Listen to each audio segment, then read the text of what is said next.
안녕하십니까, 최종인 원장입니다. 유도기 시작하겠습니다. 유도기는 왜 유도기일까요? 예, 직류기는 직류를 사용했고, 변압기는 전압의 크기를 바꿨고, 동기기는 동기 속도로 회전했습니다. 유도기는 우리가 전자유도 원리 아시죠? 변압기도 마찬가지예요. 전자유도 원리를 이용한 기기이기 때문에 유도기라고 합니다. 전자유도, 인덕션. 그래서 우리가 유도기를 인덕션 모터라고 하고요. 인덕션 모터를 줄여서 IM, 인덕션 모터, IM이라고 합니다. 근데 우리가 변압기 할 때 변압기의 원리도 전자유도 현상이었고, 이 유도기 자체의 원리도 전자유도 현상입니다. 같아요. 그래서 우리 앞에 기기들은 등가 회로를 그렸는데 모두 달랐죠. 그런데 유도기는요, 앞에서 했던 변압기와 등가 회로가 같습니다. 그래서 등가 회로 부분에 있어서는 변압기와 똑같이 생각해 주시면 됩니다. 유도기는 당연히 회전기예요. 회전기. 근데 발전기도 있을 수 있고 전동기도 있을 수 있겠죠. 그런데 동기기 같은 경우는 발전기가 90에 전동기가 10이었다면은 유도기 같은 경우는 반대로 전동기가 90에 발전기가 10입니다. 그러니까 대부분이 전동기고요. 유도기는 단상 유도 전동기와 삼상 유도 전동기로 나눠지는데 모두 현장에서 굉장히 많이 씁니다. 우리 예전에 쓰던 선풍기 같은 거 있죠. 뭐 세탁기, 옛날 같은 요즘 같은 경우는 뭐 모터도 많이 제어 부분도 어려워지고 복잡해지고 좋아져 가지고 잘 사용하지 않는데, 예전에 사용하던 그런 간단한 모터들 전부 유도 전동기였습니다. 그리고 삼상 유도 전동기 같은 경우는 현장에서 최근에도 굉장히 많이 사용되는 그런 기기들이에요. 그리고 유도기 부분이 변압기와 마찬가지로 실기에서도 많이 출제가 됩니다. 하여튼 유도기 한번 시작을 해보도록 하고요. 먼저 유도 전동기의 원리 및 구조가 나오는데, 회전 원리라고 해서 전자 유도 법칙의 아라고 원판이라고 나옵니다. 아라고 원판. 이 원리는, 회전 원리는 알면 좋고요, 몰라도 상관없는데 알면은 회전 원리를 알잖아요. 그러면 뒷부분을 이해하는데 한결 수월합니다. 그래서 회전 원리 제가 설명드리는 부분에 있어서 되는 데까지 이해해 보시고, 만약에 이해가 안 되면 과감하게 넘어가시고요, 이해가 되면은 되는 대로 조금 노력을 해 주시기 바랍니다. 이게 뒷부분 가잖아요. 그 부분을 이해하는데 여기 아라고 원판의 원리가 조금 중요합니다. 한번 보도록 할게요. 아라고 원판 이렇게 되어 있습니다. 이렇게 해서 이게 뭐 학교 다닐 때 조금 도시에 있는 좋은 학교 다니신 분들은 이런 거 아라고 원판 시험도 하더라고요. 제가 다닌 학교는 폐교돼 가지고 뭐 시골에 있는 학교라서 이런 거 시험을 못 해봤는데, 이런 거 시험해 보신 분도 많을 겁니다. 보세요. 이렇게 돼요. 지금 이게 R하고 원판이 있습니다. 이게 주인공이에요. R하고 원판이 있는데 N극에서 S극 있죠. 막대 자석을, 지금 교재 내용을 좀 참고해 주세요. 교재 그림 보시면 R하고 원판이 있는데 여기에 막대 자석을 이렇게 두고요, 이 막대 자석을 회전을 시켜요. 회전을 시키면 잘 보세요. 이 안에 있는 R하고 원판이 같은 속도로 회전하는 것이 아니고, 얘가 회전하면은 얘는 보세요. 얘가 이 속도로 회전한다고 하면 얘는 이렇게 늦게 회전합니다. 그러니까 붙어서 이렇게 회전하는 게 아니고, 얘가 이렇게 회전하면 얘는 이런 식으로 조금 더 천천히 회전해요. 그 원리가 뭐냐면 보세요. 자석이 지금 이렇게 얘가 N극이고 얘가 S극입니다. 그러면 이렇게 자속이 발생되겠죠. N극에서 S극으로 자속이 발생될 겁니다. 예, 발생되죠? 그러면 먼저 플레밍의 오른손 법칙에 의해서 N극에서 S극으로 이러한 자속이 발생됩니다. 자속이 발생되고요. 그 다음에 이거 R하고 원판에서 여기 자석이 회전한다 그랬죠. 그러면 자속이 발생되고 있으면서 얘가 운동합니다. 운동을. 그러면 기전력이 발생하죠. 플레밍의 오른손 법칙에 의해서 이렇게 여기에 기전력이 발생한다는 겁니다. 그러면 다시 왼손 법칙 꺼내요. 왼손 법칙. 또 똑같이 자속은 발생하고 있고 여기에서 기전력이 발생하죠. 기전력이 발생하면 뭐다? 플레밍의 왼손 법칙에 의해서 힘이 발생하는 겁니다. 즉 플레밍의 오른손 법칙에 의해서 여기 원판에 기전력이 발생하고 그 다음에 왼손 법칙에 의해서 힘이 발생하는 거예요. 그것이 토크입니다. 토크. 그러면 결국 어떻게 방향은 제가 생각할게요. 막대 자석을 이렇게 회전시키면 회전 방향도 막대 자석 방향과 똑같이 이렇게 회전을 하게 됩니다. 결국 앞에서 말씀드렸던 것처럼 R하고 원판 막대 자석 이렇게 회전하면 이게 붙어서 회전하면 하는 게 아니고 지금 플레밍의 오른손 법칙, 왼손 법칙 적용하기 때문에 얘가 더 빨라요. 얘가 더 늦습니다. 이러한 원리에 의해서 R하고 원판이 회전을 하는 겁니다. 그럼 여기서 중요한 게 뭐냐면 보세요. 얘가 못하고 무슨 상관이 있느냐? 아주 밀접한 관계가 있죠. 어떻게? 보세요. 여기에서 가장 중요한 건 뭐냐면 얘는 가만히 있는 거죠. 얘는 가만히 있는데 얘가 회전하니까 따라서 회전을 하는 겁니다. 그러면 포인트는 뭐냐면 이 막대 자석을 회전시켜 주는 것, 이것을 만들어 준다면 우리가 모터에서 있죠. 모터의 가운데 있는 부분이 따라서 회전을 한다는 거예요. 그래서 가장 중요한 것이 뭐냐면 자개를 회전시켜 주는 거. 그것이 포인트예요. 그럼 대충 눈치를 채셨을 수도 있습니다. 얘는 회전 계장형. 자개가 회전하죠. 그래서 자개가 회전하는데 요것을 전동기에서 만들어주는 거, 바깥 부분에서 만들어주는 겁니다. 요게 뭐예요? 요게 전기자죠. 전기자인데 얘는 실제로 가만히 있습니다. 얘 전기자가 회전을 하게 돼요. 그래서 얘는 회전 전기장형입니다. 직류기가 회전 전기장형이었고요. 동기기는 회전 계자형이었는데 얘는 회전 전기장형. 직류기와 마찬가지입니다. 그러면 회전 자개, 막대 자석을 회전시켜주는 이 원리가 어떻게 되느냐를 간단하게 한번 보도록 할게요. 간단하게 봅니다. 우리가 단상에서는 교번 자개라고 합니다. 단상, 선이 두 가닥 들어가면 얘는 N 플러스 마이너스 이런 식으로 번갈아서 자개가 형성이 돼요. 이것을 교번 자개라고 하고요. 삼상에서 우리가 여기서 얘기하는 회전 자개가 발생합니다. 회전 자개 한번 볼게요. 이런 겁니다. 우리가 기본이 이렇게 돼요. 삼상 R이 이렇게 가서 이렇게 나옵니다. 그러면 S가 이렇게 가서 이렇게 나오고요. T가 이렇게 가서 이렇게 나옵니다. 그런데 우리가 플러스라고 하면은 R이 보세요. 이렇게 들어가서 이렇게 나옵니다. 들어가서 이렇게 나와요. 들어가는 게 X고요. 나오는 게 점이죠. 그 다음에 S상 어떻게? 여기서 들어가서 여기로 나옵니다. T상 어떻게? 여기에서 들어가서 여기로 나옵니다. 그래서 RST가 120도 위상차를 갖고 이러한 구조를 갖고 있는데, 잘 보세요. 보세요. 네, 보세요. 일단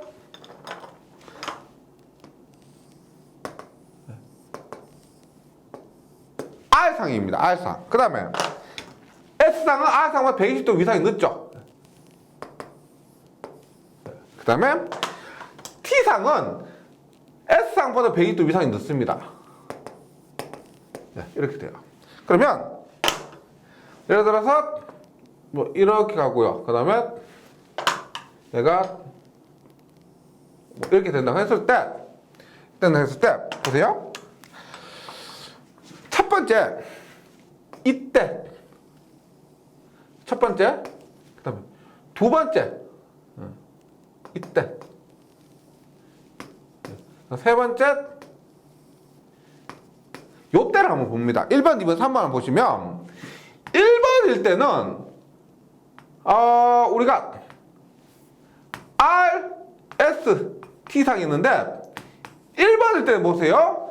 R이 파란색입니다. R은 위에 있고요. S와 T는 밑에 있죠. 그래서 R이 플러스 S와 T는 마이너스가 됩니다.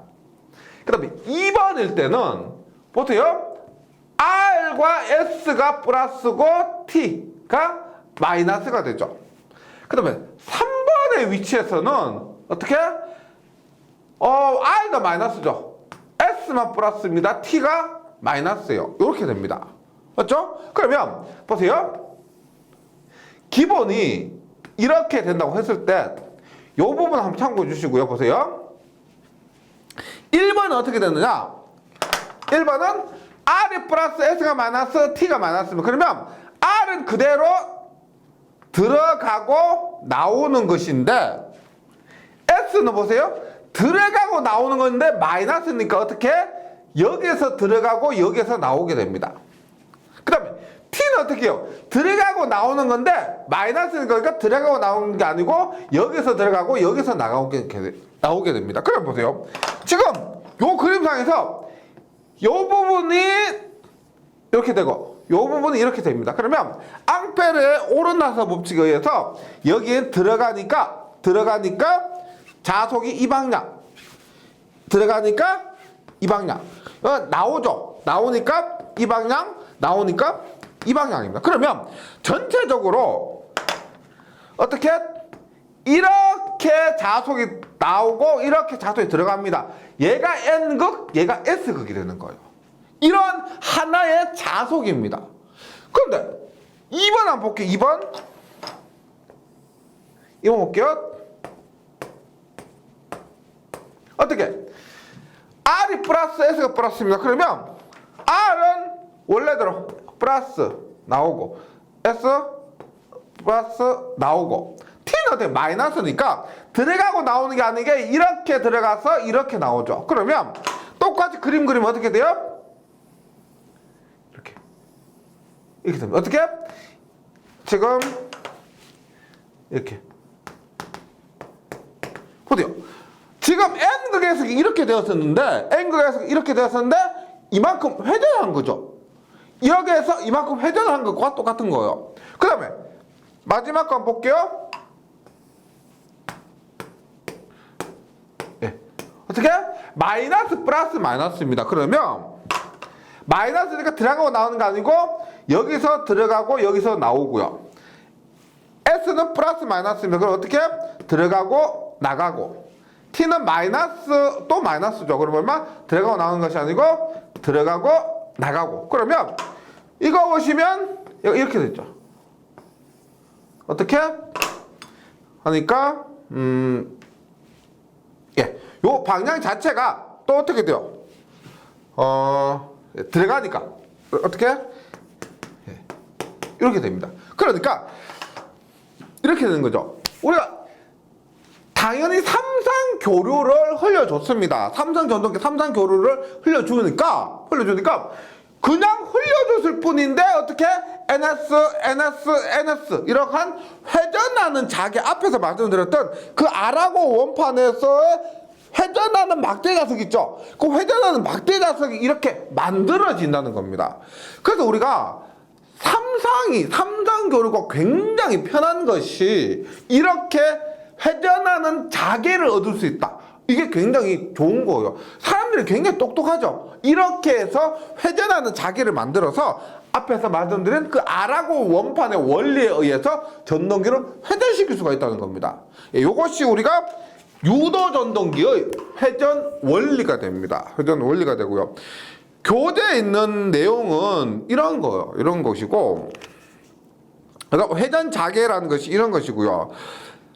지금 그리고 요 부분 있죠. 지금 이게 뭐냐면 이게 회전 자개라 그랬습니다. 이렇게 해주면 회전 자개가 발생하는데 이 회전 자개가 우리가 보세요. 지금 요까지 한번 할게요. 요까지가 1사이클이죠. 1초에 이 1사이클을 60번 회전한다는 겁니다. 이게 뭐요? 1초 이만큼이 60번 회전하는 겁니다. 그러면 회전자기 어떻게 해? 1초에 회전자기 60번 반복하는 겁니다. 그러면 이것을 우리가 회전자기의 속도를 ns P분의 120F 있죠? 이것이 동기기에서 얘기했던 그 동기 속도입니다. 이 회전자개가 이런 동기 속도의 속도로 회전 발생한다는 겁니다. 그걸 얘기하는 것이고요. 그 다음에 뭐 우리가 유도기 자체는 다른 기기보다 조금 간단합니다. 그래서 구조나 이런 부분에 있어서 다른 기기에서 했던 전기자, 계자 이런 부분에서 따로 하지 않습니다. 또 간단해요.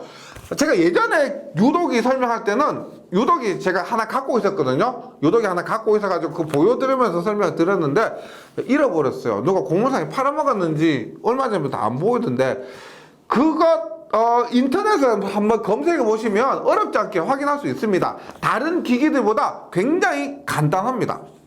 네, 여기까지 원리였고요.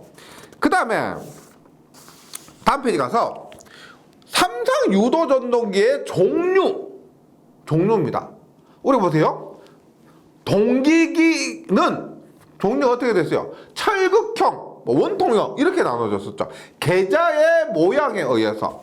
그 다음에 직류기 같은 경우는 자속 공급 방법에 따라서 직권, 분권, 복권, 타여자 이렇게 나눠졌습니다. 그 다음에 변압기 같은 경우는 뭐 크게 봤을 때 유입식이냐 건식이냐 혹은 뭐 단곤 변압기, 뭐 누설 변압기 이런 방법으로 용도에 따라서 나눠졌는데 그러니까 각 기기마다 명칭을 정하는 방법이 조금 틀리죠. 네, 틀립니다. 유도기는 어떻게 결정되느냐? 유도기에 종류가 있습니다. 유도기 종류는 뭐에 따라 결정되느냐면 회전자 모양에 따라 결정됩니다. 회전자 모양.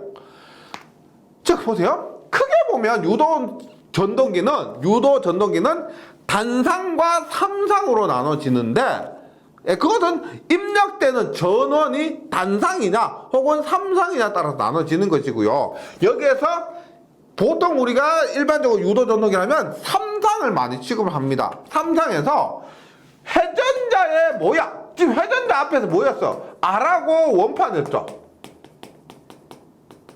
R하고 원판, 그것이 회전자의 원리였습니다.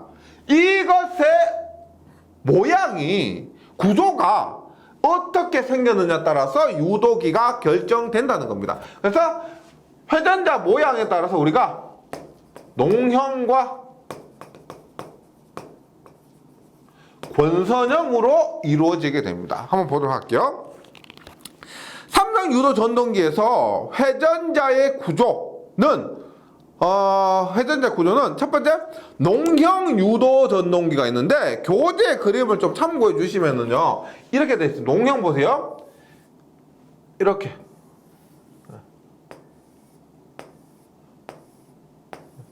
이런 식으로 되어 있죠.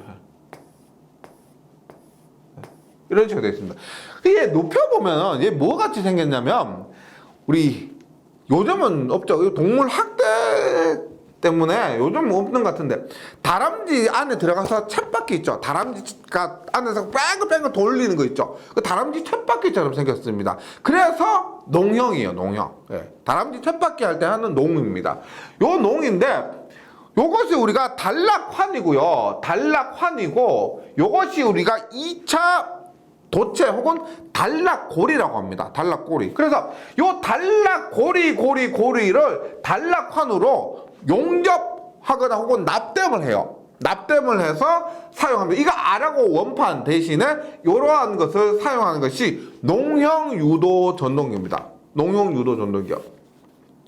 근데 여기서 보시면 그냥 안에 그 회전자가 지금 이렇게 단독으로 되어 있습니다. 그래서 2차 부분하고 연결되어 있지가 않습니다. 그래서 중요한 것은 여기에 우리가 2차 저항등을 연결할 수가 없어요. 연결할 수가 없습니다. 그것이 농형 유도 전동기의 가장 큰 특징이고요. 농형 유도 전동기 한번 보도록 하겠습니다. 회전자 철심의 홈이 슬롯이죠. 슬롯이 원형 또는 사각 모양이며 요런 부분이요. 홈이 원형 또는 사각 모양이며 회전자의 홈이 축방향에 평행하지 않고 조금씩 삐뚤어져 있다. 그러니까 얘를 눕혀보면 이렇게 돼요. 이렇게 돼 있으면 보세요. 얘가 이렇게 돼 있다고 했을 때 약간 비스듬하게 이렇게 있다. 이게 가장 큰 목적은 뭐냐면 회전할 때 바람의 저항을 덜 받아서요. 소음 같은 것들로부터 감소시키는 겁니다. 소음 감소 그런 목적으로 해서 소음 억제가 효과가 있습니다.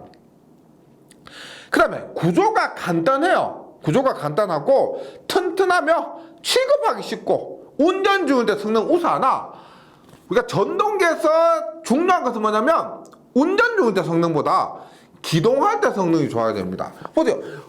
운전할 때 힘이 별로 들어가지 않습니다. 그냥 멈춰 있는 것을 큰 물체 있죠. 무거운 물체를 멈춰 있는 걸 그걸 돌리는 힘. 그것이 기동입니다. 기동 토크가 크고 그 다음에 기동 전류가 작아야 되는데 그것이 중요한 거예요. 그것이 기동 전류가 작고 기동 토크가 큰 것을 기동 성능이 좋다라고 하는데 얘는 운전할 때는 괜찮은데 기동할 때 특성이 나쁘다. 즉 기동 전류가 크고 기동 토크가 작습니다. 우리가 농형인데 권선형에 비해서 그렇게 작다는 거예요. 네. 그 다음에 권선형 유도 전동기인데 권선형 유도 전동기는 어떤 거냐면 지금 농형은 그냥 여기에 우리가 그 권선을 감는 게 아니죠. 권선을 감는 게 아닌데 권선형은 말 그대로 여기에 권선을 이렇게 감은 겁니다. 예, 권선을 이렇게 감은 거예요. 제가 대학 다닐 때 원래 전기과에서 요즘은 잘 안 합니다. 제가 다닐 때만 해도 모터를 일주일에 하나씩 감았어요. 엄청 힘듭니다. 보통 초보자 같은 경우는 하나 모터 감는데 한 15시간씩 걸려요.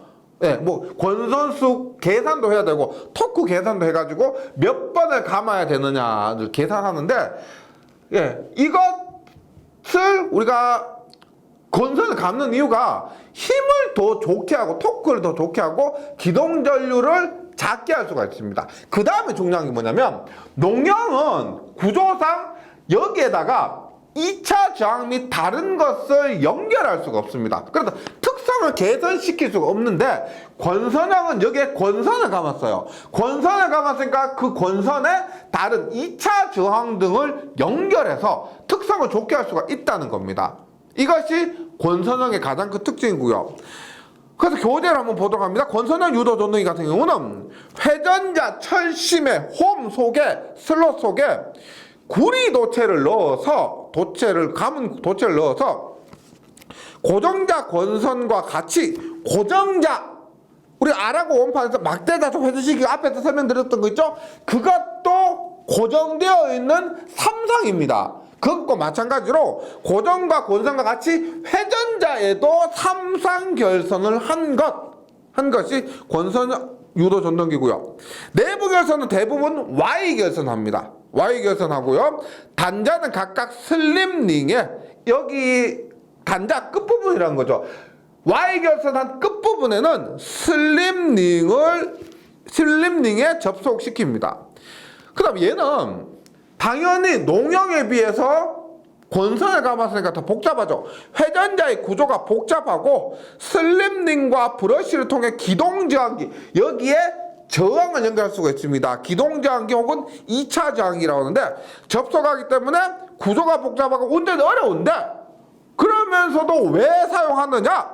기동저항기를 이용해서 기동전류를 감소시킬 수 있고 속도 조정이 자유롭고 토크도 더 크게 할 수가 있습니다. 그래서 앞에서 했던 농형 유도 전동기는 기동 특성이 나쁜데 반해 이 권선형 유도 전동기는 기동 특성도 더 좋고 용량도 더 큰 곳에 사용할 수가 있습니다. 예, 그래서 권선형 유도 전동기가 농형 유도 전동기에 비해서 결론은 권선을 감았기 때문에 구조는 복잡하고 가격도 비싸지만 큰 용량, 그 다음에 기동 특성이 좋다는 장점이 있다는 거죠. 그 다음에 공극이 있습니다. 공극. 예, 공극 뭐예요? 우리가 실제로 보면 이렇게 보세요. 그리고 이렇게 이렇게. 그래서 요게 뭐예요? 이게 계좌입니다. 맞죠? 계좌. RST. RST죠. 여기에 전원을, 교류 3상 전원을 공급합니다. 그럼 얘가 우리가 계좌고요. 얘가 R하고 원판과 같은 전기자입니다. 얘가 계좌고 얘가 전기자인데, 그래서 말씀드렸지만 얘는 회전 전기자형입니다. 그러면 우리가 유도기에서 계좌와 전기자 사이 요 간격을 공극이라고 합니다. 공극을 하는데, 공극은 뭐 어떻게 해야 되느냐 하면 적당히 해야 된다고 합니다. 너무 커도 좋지 않고 너무 작아도 좋지 않고. 그래서 유도기에서 공극 부분에 대한 문제가 종종 출제가 되는데, 한번 보도록 할게요. 공극은 고정자인 계좌와 회전자인 전기자 있죠. 예, 회전자 전기자 사이의 공간을 얘기하고, 공극이 넓으면 기계적으로 안전하지만 여자 전류가 커지고 역률이 떨어집니다. 어떤 의미냐면, 우리 보세요. R하고 원판에서 그 원리를 계속 제가 설명드리는데, 일단 계좌에서 전기자로 자속을 줘야 됩니다. 자속을 줘야 되는데, 공극이 너무 크면 얘가 이런 거죠. 똑같은 자속을 공급하는 것이 아니고, 공극이 커버리면은 그만큼 더 많은 자속을 줘야 되겠죠. 공기적인 부분이 크기 때문에 공극이 크면 클수록 더 많은 자속을 공급해야 이 전기자에 닿는 자속이 똑같을 겁니다. 맞죠? 그래서 공극이 넓으면 기계적으로는 안전하지만은 여자 전류가 커집니다. 왜? 더 많은 자속을 공급을 해야 똑같은 전기자의 자속이 도착하기 때문에 여자 전류가 커지고, 여자 전류가 커지니까 그만큼 역률은 떨어지게 되는 거죠.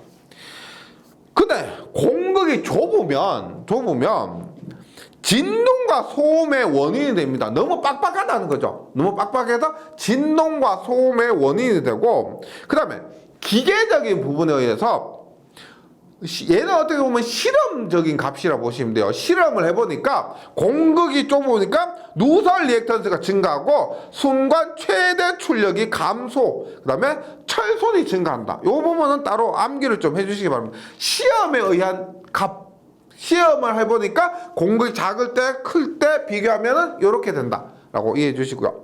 그래서 공극의 크기는 보통 0.3에서 2.5mm. 그러니까 우리가 지금 제가 엄청 크게 그렸는데, 실제 보면 우리가 뭐 정밀한 모터가 더 비싸죠. 그래서 우리가 회전자와 고정자 사이의 갭을 0.3mm입니다. 0.3mm 하면서 이렇게 한 바퀴 회전시키도록, 문제없이 회전시키도록 만든다는 것 자체가 다 조금 어렵습니다. 그리고 그렇게 너무 좁게 하기도 어렵고요. 그렇다고 해서 너무 많이 할 수도 없습니다. 그래서 0.3에서 2.5mm 정도가 공극의 길이로서는 적당하죠. 네. 나머지는 뭐 이 구조상으로 있죠. 이 부분 제외한 나머지 부분은 다른 기기들보다는 매우 간단합니다. 네. 그 다음에 유도전동기의 이론 한번 보도록 할게요. 유도전동기의 이론인데, 기기들과는 조금 다릅니다. 보세요. 직류기에서 이론하면서 나왔던 게 뭐냐면, 직류기에서 유도 기전력, 유기 기전력, 이는 얼마다? 60A분의 P자판 부분이 나왔고요. 그 다음에 변압기나 동기기에서 이는 뭐다? 4.44의 FM파이. 동기기 같은 경우는 4.44 FM파이의 권선계수 KW까지 곱하는 것. 이것이 나왔었습니다. 유도기도 결론적으로는 이렇게요. 유도기에서도 유도 기전력은 변압기 동기기와 마찬가지입니다. E는 4.44의 FN 파이예요. 파인데, 그러니까 그 부분은 너무 당연하니까 같다고 생각하고 넘어가 주시는데, 유도기에서는 새로운 개념이 있습니다. 슬립이라는 게 있어요. 슬립. 보세요. 요 개념을 좀 이해하셔야 되는데, 제가 처음에 이렇게 말씀드렸습니다. R하고 원판을요. R하고 원판에서 얘가 회전하는 거 있죠. 얘가 회전하는 것은 막대 자석이 회전하는 것이고, 실제로는 삼상 교류를 공급하면은 알아서 회전하는 자개가 만들어진다고 했습니다. 이거는 뭐냐면 주파수와 극수에 의해서 만들어지는, 얘는 뭐다? 동기속도입니다. 동기속도 NS요. 그럼 얘는 R하고 원판, 얘는 이것에 의해서 회전을 하는데 얘는 우리가 모터에서 실제 회전 속도가 되는 거예요. 얘는 우리가 이 속도는 있죠. 눈에는 보이지 않습니다. 왜냐하면 고정자에 의해서, 삼상을 넣어주면 고정자에 의해서 알아서 동기속도 P분의 120F만큼 회전하는 거예요. 눈에 안 보이는 거예요. 눈에 안 보입니다. 그럼 얘는 R하고 원판, 얘는 실제로 우리가 축에 물려가지고 회전하는 거죠. 얘가 회전하는 것이 실제 회전 속도입니다. 요 개념이 중요한데요. 보세요. 이렇게 했을 때 고정자입니다. 고정자 계좌예요. 얘가 회전하는 건데 얘는 눈에 보이지 않습니다. NS는 P분의 120F만큼 얘는 실제 회전하는 것이 아니고 자속이 회전하는 겁니다. 막대 자석 있죠? 이게 회전하는 거예요. 예. 그 다음에 요것이 뭐다? 전기자입니다. 전기자가 회전하는 것. 이것이 실제 회전수 N입니다. 얘가 뭐냐면 실제 일을 하는 부분이에요. 일을 하는 회전수 N입니다. 그래서 보세요. 슬립이란 개념이 있는데, 슬립은 뭐냐면 NS분의 NS-N이란 거죠. NS-N. 이것을 슬립의 개념인데, 얘를 우리가 회전 손실이다 이렇게 보시면 돼요. 회전 손실이다. 네. 그래서 교재를 한번 보도록 할게요. 지금 슬립에 대한 개념으로서 전동기의 회전 속도를 나타내는 상수인데, 어떻게 보면 손실이라고 볼 수가 있습니다. 슬립은 동기속도분의 동기속도 마이너스 회전자 속도인데, 이 개념 확실히 오셔야 돼요. NS는 눈에 보이지 않는 계좌의 회전 속도고, N은 실제 회전 속도가 됩니다. 이렇게 했을 때 정지시, 얘가 정지란 것은 N이 0이죠. N이 0입니다. 그럼 얘는 얼마? N이 0이면 NS분의 NS-0 하면 NS분의 NS 얼마? 슬립이 1이죠. 정지하면 슬립이 1입니다. 그 다음에 N이 NS로 회전한다. 이 극단적인 건데, N이 NS로 회전한다. 그럼 어떻게 돼요? N이 NS로 회전하면 NS-NS니까 슬립은 0이 됩니다. 보세요. 이게 어떤 걸 의미하냐면, 정지를 했다는 것은 R하고 원판에서 막대자 계속 회전하고 있는데, 얘는 가만히 있는 겁니다. 그럼 전원을 내가 공급하죠. 삼상 전원을 공급해서 회전 계좌가 회전하는데, 가운데 있는 R하고 원판은 가만히 있다는 겁니다. 그러면 전부 다 전력 손실이 되는 거죠. 전력을 공급해서 계좌를 회전시켰는데 얘는 가만히 있다는 겁니다. 그러면 모터가 일을 못하고 있는 겁니다.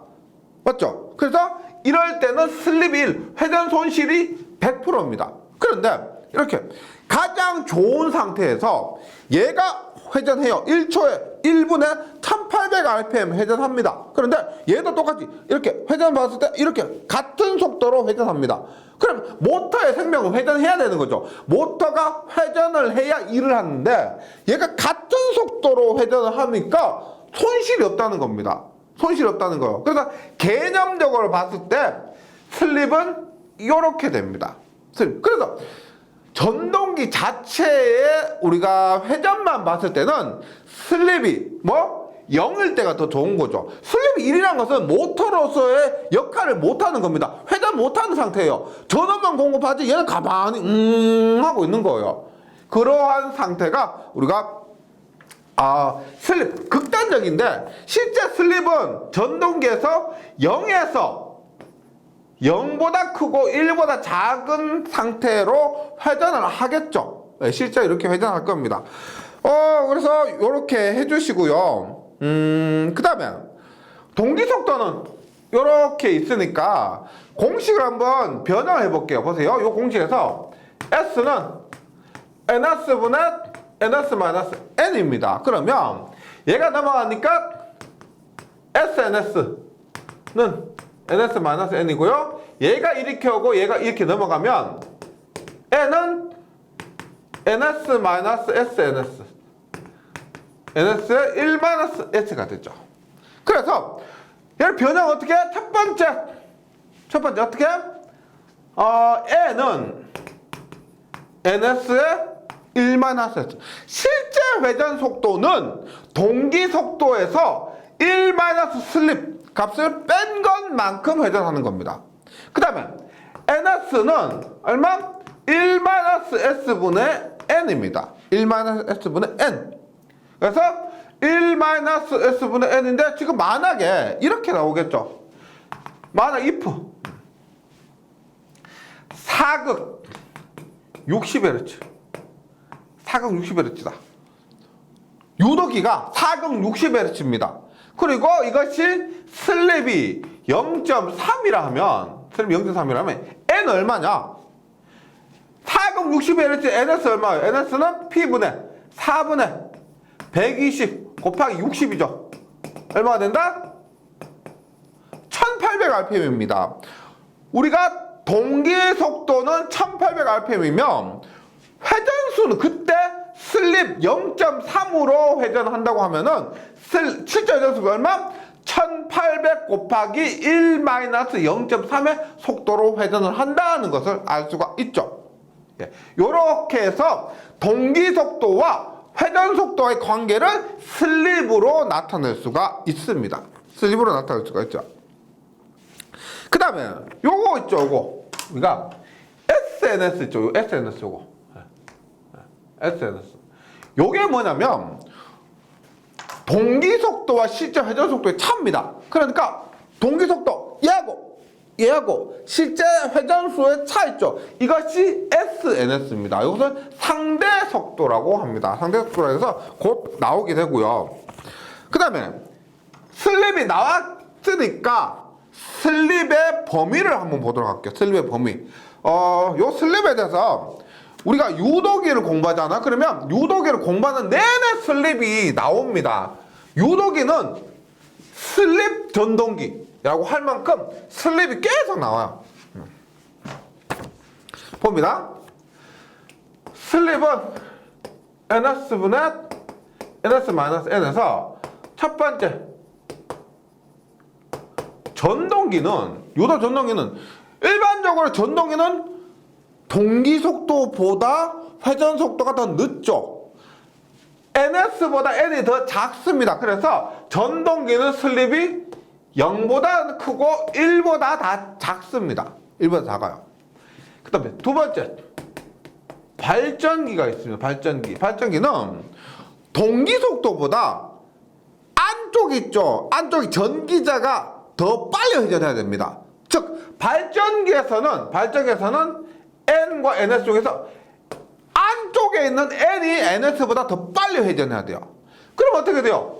발전기에서는 N이 NS보다 더 크니까 얼마?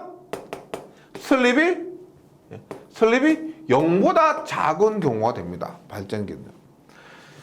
세 번째 제동기가 있습니다. 제동기. 우리가 역상제동, 역전제동, 우리 직류기 할 때 역전제동 있죠. 그 제동기 같은 경우는 얘가 마이너스로 회전합니다.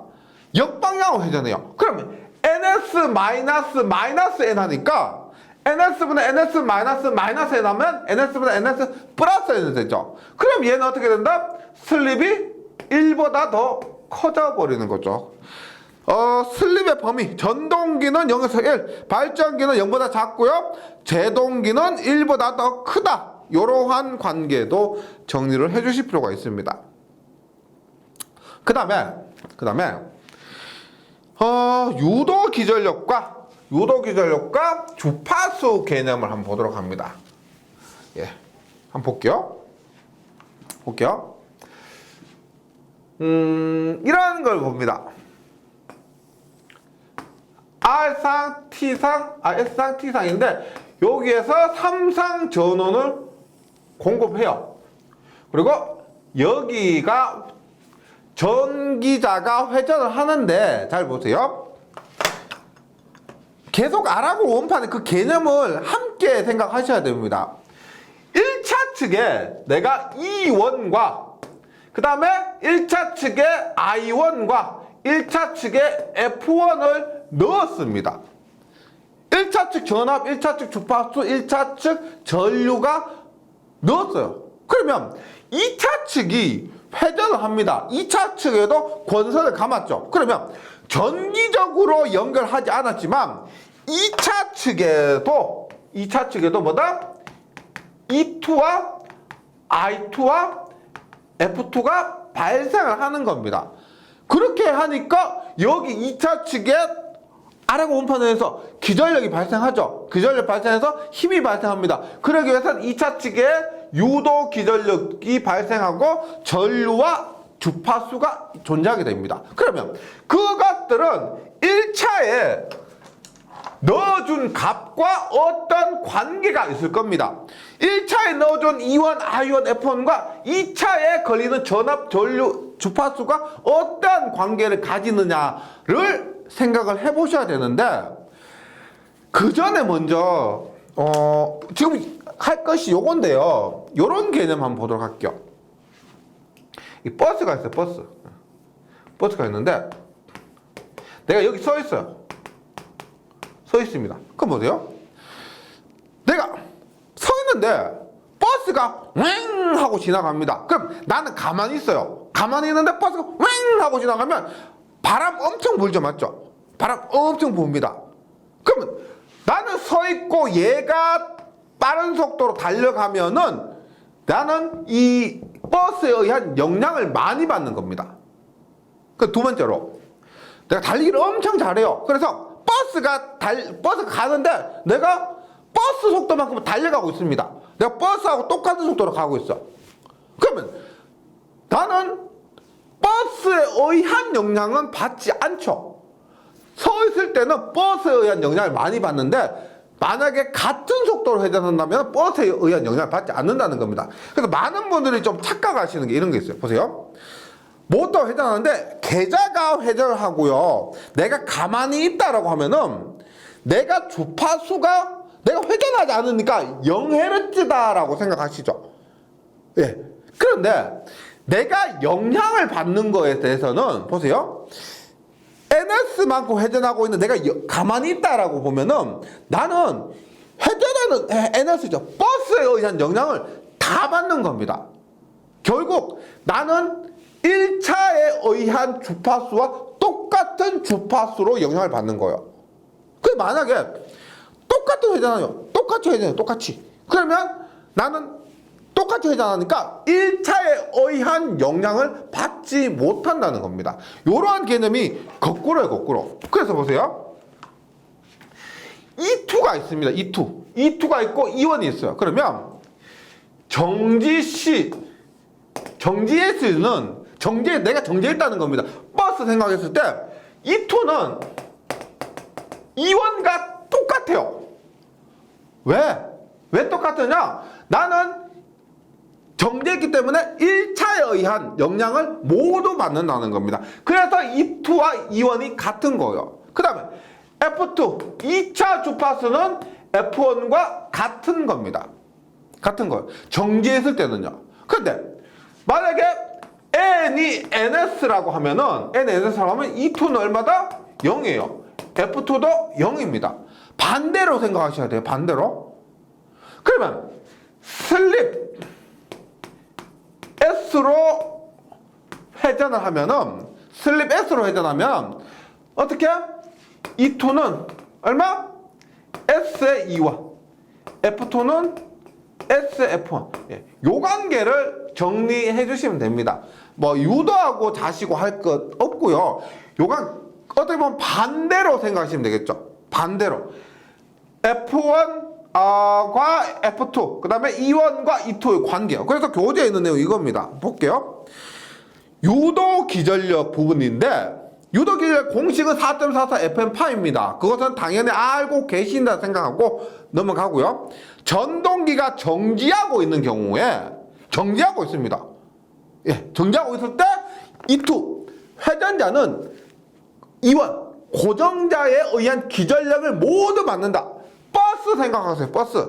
네. 그래서 정지시는 E2는 E1이고요. F2는 F1입니다. 뭐 N은 NS 얘는 무시하고 전동기가 슬립 S로 운전하고 있는 경우는 어떻게? S로 운전하고 있는 경우는 E2는 S의 E1이고요. 그 다음에 요 상대 속도 앞에서 했죠. 상대 속도 SNS는 NS-N 요걸 얘기한 겁니다. 상대 속도는 회전작의 속도 마이너스 회전자 속도예요. 요 상대 속도 개념에 의해서 회전자가 회전하고 있을 때 상대 속도는 회전자가 정지하고 있을 때 S배가 되기 때문에 F2는 SF1, E2는 SE2입니다. SE2인데 지금 얘가 이렇게 보시면 돼요. E2-는 SE2죠. 원래 정지하고 있을 때 E1은 E2인데 정지하고 있을 때 E2가 이거예요. 그러면 회전하고 있을 때 E2-는 어떻게? E2의 S배를 곱한 것. 즉 이것은 E1의 S배를 곱한 것과 똑같은 겁니다. 그래서 SE2 혹은 SE1 요 관계 꼭 좀 기억을 해주시기 바랍니다. 시험에 자주 나와요.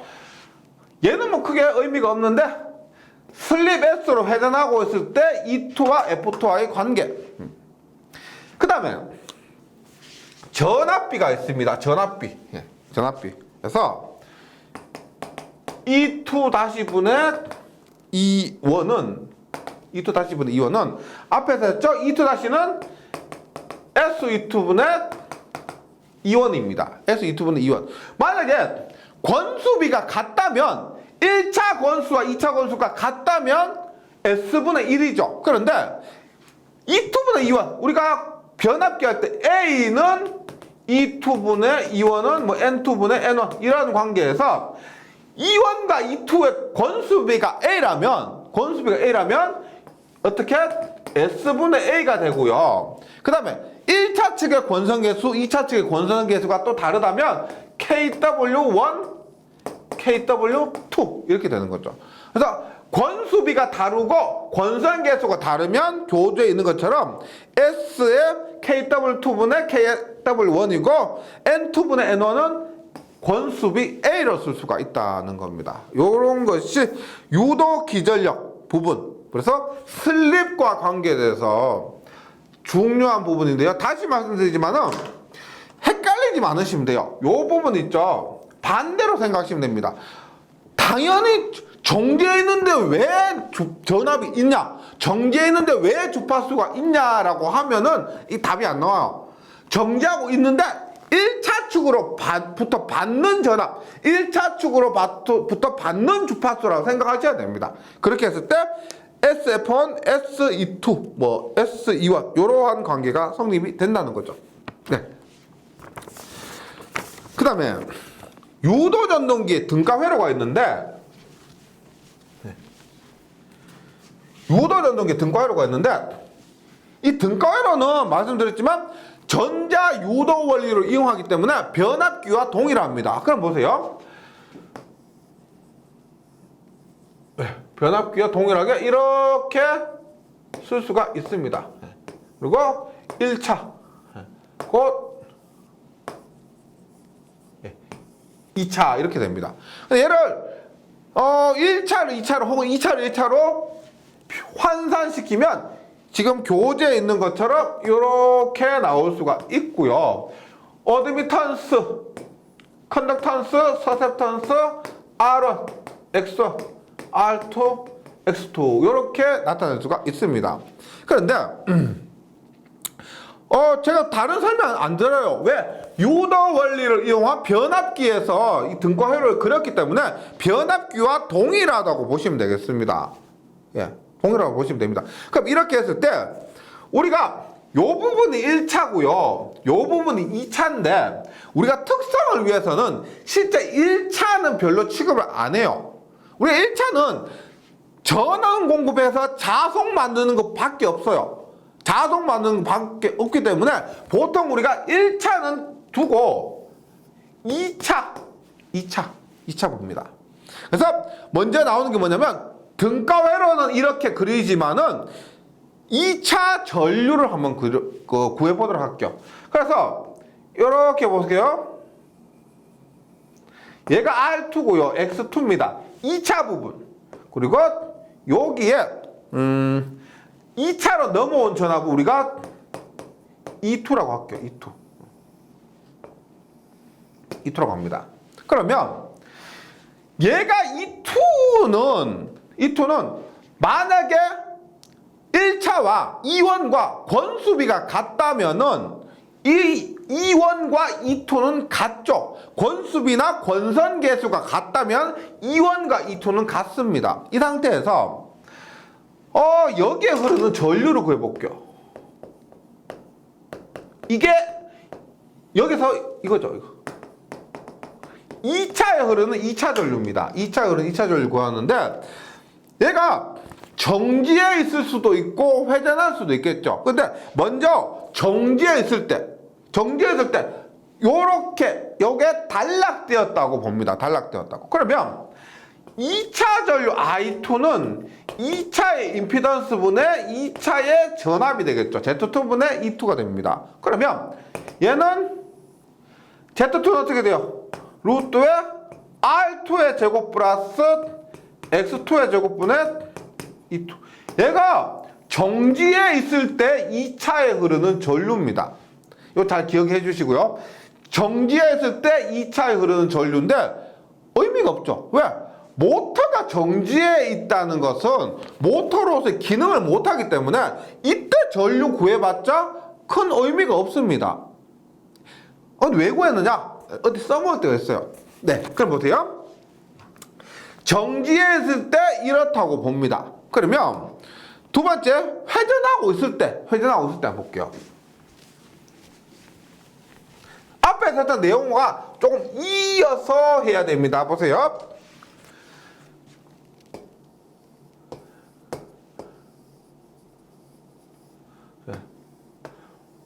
회전하고 있을 때 앞에서 뭐라 그랬어요? E2는 어떻게 된다? E2 다시가 되죠. E2 다시는 얼마? E2에다가 슬립을 곱한 값입니다. 슬립을 곱한 값. 그 다음에 R2는 변함이 없어요. R2는 변함이 없습니다. X2는 우리가 X2는 X 리액턴스는 2파이 FL이죠. 2파이 FL에서 슬립 S로 회전할 때 주파수가 SF가 됩니다. 맞죠? 얘가 2파의 SFL이 되니까 X의 값이 어떻게 돼요? S의 X2가 되는 거죠. S의 X2. 예. 그리고 요렇게 볼게요. 옵니다. 그럼 그때 회전하고 있을 슬립 S로 회전하고 있을 때 I2를 한번 보니까 슬립 회전하고 있을 때 2차 전류 한번 구해 봅니다. 그럼 볼게요. I2는 이렇게 I2는 Z2분의 E2인데 뭐 이 회전하고 있어요. E2 다시죠. 얼마요? S2고요. S2고 루트에 R2의 제곱 플러스 SX2의 제곱입니다. 예.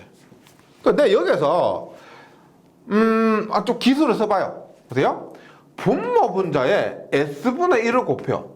S분의 1을 곱하면 얘는 약분되죠. 약분되고 얘도 제곱에서 약분되는데 얘가 S분의 R2의 제곱이 됩니다. 그래서 어떻게 E2 얼마? 루트의 S분의 R2의 제곱 플러스 X2의 제곱 이렇게 됩니다. 결과만 기억해 주시면 돼요. 결과만 기억해 주시면 되는데 한 번만 제가 이 풀이 과정 한 번만 좀 기술을 한번 써볼게요. 보세요. S분의 R2를 여기 있는 S분의 R2를 플러스 R2 마이너스 R2로 해도 되죠. 플러스 10에다가 마이너스 10 해도 똑같은 결과입니다. 그럼 얘는 어떻게? R2에 얼마? R2에 플러스 S분의 R2 마이너스 R2가 됩니다. 맞죠? 그러면 R2 플러스 요것을 우리가 보세요. R2로 묶으면 S분의 1 마이너스 1이고 R2의 얼마? S분의 1 마이너스 S가 됩니다. 1 마이너스요. 그럼 보세요. 지금 뭘 했느냐면 얘를 S분의 R2 부분을 R2 플러스 R2의 S분의 1 마이너스에서 나타낼 수 있는데 처음 식과 한번 비교를 한번 해볼게요. 처음 식과 보세요. 처음에 정리를 했을 때 I2는 얼마였냐면 I2는 R2의 루트의 R2의 제곱 플러스 X2의 제곱분의 E2였습니다. 정지했을 때. 그 다음에 두 번째 회전을 할 때 I2는 얼마냐? 보세요. R2 플러스 얼마요? R2의 S분의 1 마이너스 S의 이렇게 되죠. 그 다음에 요것의 제곱 플러스 X2의 제곱에 E2가 됩니다. 그러면 조금 복잡해가지고 지금 좀 기분 나쁜 분도 계실 건데 결론 이거요. 정지했을 때하고 회전하고 있을 때 차이가 뭐요? 차이가 뭐다? 요 부분이죠. 요 부분이 회전하고 있을 때 생긴 겁니다. 즉 R2의 S분의 1 마이너스 S가 생긴 겁니다. 무슨 말이냐면 처음에 등가위로 그렸을 때 보세요. 나머지 다 똑같아요. R2, X2, E2 이렇게 되는데 지금 정지했을 때는 이렇게 됐죠. 그런데 회전하고 있을 때 뭐가 생겼다? R2의 S분의 1 마이너스 S가 생긴 겁니다. 즉 여기에 어떻게? 저항성분이죠. 저항성분이 얼마? S분의 1 마이너스 S의 R2가 생기면 얘가 뭐냐? 정지할 때는 없었습니다. 회전할 때 생겼죠. 이게 뭐다? 회전할 때 발생하는 기계적 출력 저항이에요. 기계적 출력 저항해서 얘를 그냥 R이라고 해도 돼요. R. 그래서 정지할 때는 없었는데 회전할 때는 이러한 기계적 출력 저항 R이 생겼다는 겁니다. 요 식이 제가 뭐 결과만 뚝 하고 요겁니다 하면 외우세요라고 할 수 있는데요. 자주 나와요. 요 공식 자체 자주 나옵니다. 요거 자주 나와요. 그 다음에 2차측 전류 구하는 공식 있죠. 요것도 자주 나옵니다. 그래서 여유가 되시면 한 번 정도는 유도해 보시는 것도 좀 괜찮을 것 같아요. 그래서 교재에 최대한 간단하게 요 과정이 설명되어 있습니다. 한번 볼게요. 2차 전류가 정지했을 때는 I2는 루트 R2의 제곱 플러스 X2의 자승분 E2입니다. 이거 등가 회로를 통해서 확인할 수가 있는데 회전할 때는 결과 보세요. 회전 시에는 요거 어떻게 썼다? 루트의 R2 플러스 R의 제곱 플러스 X2의 자승분의 E 이렇게 됐다. 회전할 때. 그리고 얘가 뭐였다? S분의 1 마이너스 S의 R2였다. 그리고 얘가 뭐다? 기계적 출력. 우리가 정지할 때는 없었던 이만큼이 뭐다? 출력으로 나오는 부분이에요. 나머지는 다 동일합니다. 그래서 맨 밑에 있는 식의 변환 과정 있죠. R은 S보다 1-S, R2까지. 요거 한번 정리해 주시고 요거 시험에 굉장히 잘 나옵니다. 네, 정리해 주시고 저는 다음 시간에 다시 뵙도록 하겠습니다. 수고하셨습니다.